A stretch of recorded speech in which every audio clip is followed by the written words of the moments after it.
영광에서 영광으로 11-1 하나님의 영광이 사람들의 영혼을 침노할 때 그것은 개인과 사회의 변화로 이어진다. 지난 수백 년을 돌아보면 극적인 사회 변화가 일어난 많은 시기에 앞서 먼저 부흥이 일어나 하나님의 영광이 부어졌다. 부흥과 개혁, 대각성. 대각성 운동은 1730년대에 영국의 강력한 부흥이 일어난 것이었다. 그 하나님의 역사는 많은 부흥의 사역들을 점화시켰다.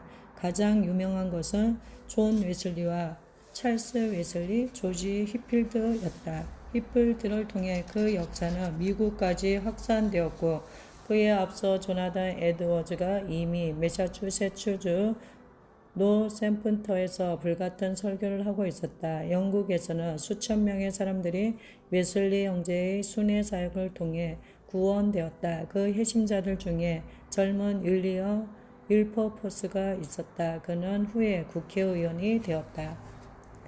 회심 후에 윌버퍼스는 존 유턴을 만났다. 유턴은 전에 노예선 선장이었다가 그리스도께로 회심했다.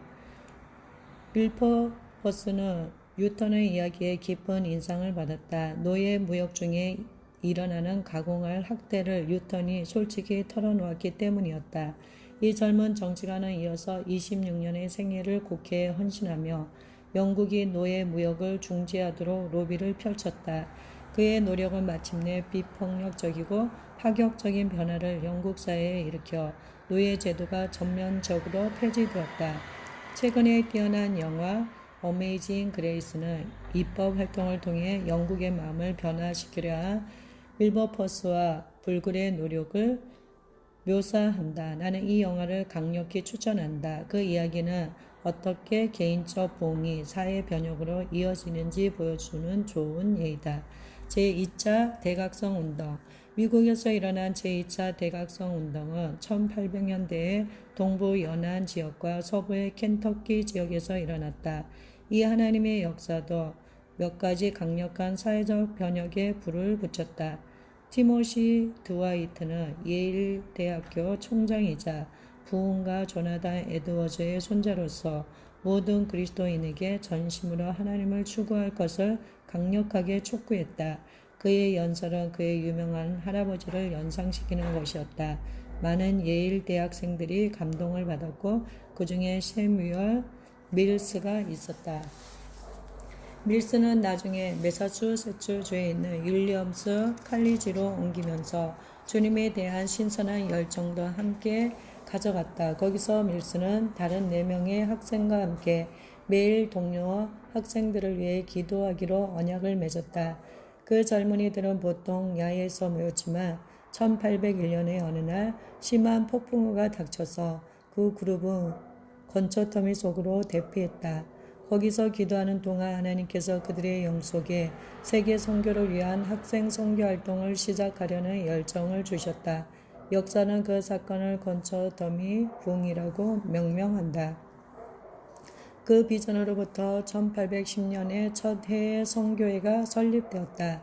그리고 몇 명의 사역자가 아시아로 파송됨으로써 미국의 선교 운동이 공식적으로 시작되었다. 드와이트가 동부 해안 지역에 메시지를 전하고 있는 동안 하나님의 영광의 강력한 기름 부음이 켄터키주 케인리지에도 일어났다. 처음에는 교회들에서 집회가 열렸다. 그러나 부흥의 불길이 급속히 확산되자 곧 야외에서 집회들이 열리게 되었고 집회들은 한 번 열리면 며칠간 계속되었다. 최고조에 달했을 때는 케인리지 부흥 중에 한 번의 집회에 2만 명이 참석하기까지 했다. 집회들은 초교파적이었고 들판에 강단을 7개 이상 놓았다. 왜냐하면 확성기가 없었던 시대였으므로 사람들이 가장 가까운 강단의 메시지를 들어야 했기 때문이었다. 그 부흥의 공통 요소는 성령의 부어짐이었다. 그때 종종 극적인 현상이 나타났다. 사람들이 쓰러져 의식이 없어 보이거나 움직일 수 없거나 몸을 격하게 떨었다. 어떤 사람들은 웃음이 터지거나 술 취한 것처럼 행동하거나 엉엉 울었다. 부흥이 일어나자 많은 사람들이 방문했으며 언론에 비중 있게 보도됨으로써 그 사실이 더욱 알려졌다. 그 부흥 덕분에 신생 국가 미국의 수많은 무리가 자신의 삶 속에 하나님의 위치를 다시 생각해 보게 되었다. 찰스 피니. 그런 영향을 받은 사람 중에 하나가 찰스 피니였다. 그는 거의 신앙이 없는 환경에서 자란 젊은이였다. 그는 자신의 영혼을 어떻게 하나님과 올바른 관계에 둘지에 대해 진리를 알아야겠다고 확신하게 되었다. 그러나 피니는 전통적 종교를 신뢰할 수 있을지 확신할 수 없었다. 그는 그것에 오도되고 싶지 않았다. 그래서 어느 날 그는 성경을 가지고 숲속에 들어가서 자신의 마음이 하나님과 올바르게 되기 전에는 결코 돌아오지 않겠다고 맹세했다. 그는 그날 강력한 회심을 경험했고 성령 세례까지 받았다. 그것은 그가 전에 들어보지도 못한 것이었다.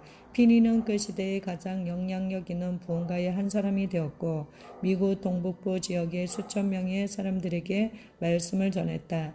그는 구원에 있어서 개인의 적극적 선택을 강조하는 강력한 복음을 전했다. 그는 각자가 그리스도를 영접하거나 거절한 것에 대한 책임이 있다고 보았다. 그가 전한 메시지는 구원 이상을 다루었다. 그는 다른 사람들의 삶의 질을 개선시키는데 그리스도인으로서 가치를 두고 초점을 맞추어 사회에 기여하라고 사람들을 격려했다. 노예 폐지 운동. 더욱더 많은 사람들이 회심함에 따라 나라의 가치관과 도덕을 결정짓는 데 더 적극적으로 참여하라는 촉구가 일어났다. 그래서 곧 점점 더 많은 사람들이 노예 제도에 대해 우려를 표명하게 되었다. 많은 사람들은 노예 제도가 인간 존엄성을 훼손시키고 착취할 뿐 아니라 하나님께서 보시기에 도덕적인 잘못이라고 확신하게 되었다. 그래서 노예 폐지 운동이 형성되기 시작했다. 1850년대 후반에 이르러 노예 폐지 운동은 참여 인원이 늘어나고 목소리도 커져서 결정적 순간에 한층 가까워졌다. 그러나 그 결정적 순간의 핵심 요소가 겸손한 기도회가 될 줄은 아무도 예견하지 못했다. 1858년에 비교적 알려지지 않은 사업가 제로마이아 램피어는 뉴욕시티의 사업가들을 위해 기도회를 시작하라는 주님의 인도를 느꼈다. 램피어는 한 건물을 빌려서 전단지를 나눠주고 뉴욕의 상업지구에서 종업 기도회를 열기 시작했다. 첫날에는 6명이 참석했다. 첫 주의 마지막 날에 그 수는 20명으로 늘었고 첫 달의 마지막 날에는 40명으로 늘었다. 그 그룹은 다른 정해진 일정 없이 성령께서 인도하시는 대로 기도했다. 1개월이 지난 후 그룹의 크기가 폭발적으로 커졌다. 6개월 내에 그 운동이 급속히 성장해서 1만 명의 사업가들이 뉴욕시티와 주변 지역에서 소그룹으로 모여 기도했다. 2년 후에는 100만 명에 넘는 사람들이 회심해서 뉴잉글랜드 전역의 교회들에게 들어갔다. 그 늘어나는 교인들이 노예제도의 종식을 요구하자 노예 폐지 운동의 결정적 순간이 이르렀다. 그 영향력은 결국 남북전쟁과 노예제도 폐지로 이어졌다. 내가 이 이야기를 나눈 것은 하나님의 영광이 어떻게 세상을 변화시키는지 보여주고 있기 때문이다. 하나님께서 개인들의 삶을 변화시키시면 다시 그 개인들이 사회를 변화시키신다. 하나님의 영광의 목적은 우리를 고립주의자로 만드시는 것이 아니다. 우리의 교회 공동체가 기독교 개토인 양 거기 숨어 있으라는 것이 아니다. 하나님께서는 하나님의 영광이 우리에게 흘러오고 우리 안에 흘러와서 이제는 우리를 통해 세상으로 흘러가기를 원하신다. 하나님께서는 세상을 사랑하시고 여기에 하나님 나라를 이루기 원하신다. 하나님께서는 하나님의 선하심을 부어주시고 모든 인류를 축복하고 싶어 하신다. 그리고 사회를 변화시킬 화해의 사역을 우리에게 맡기신다.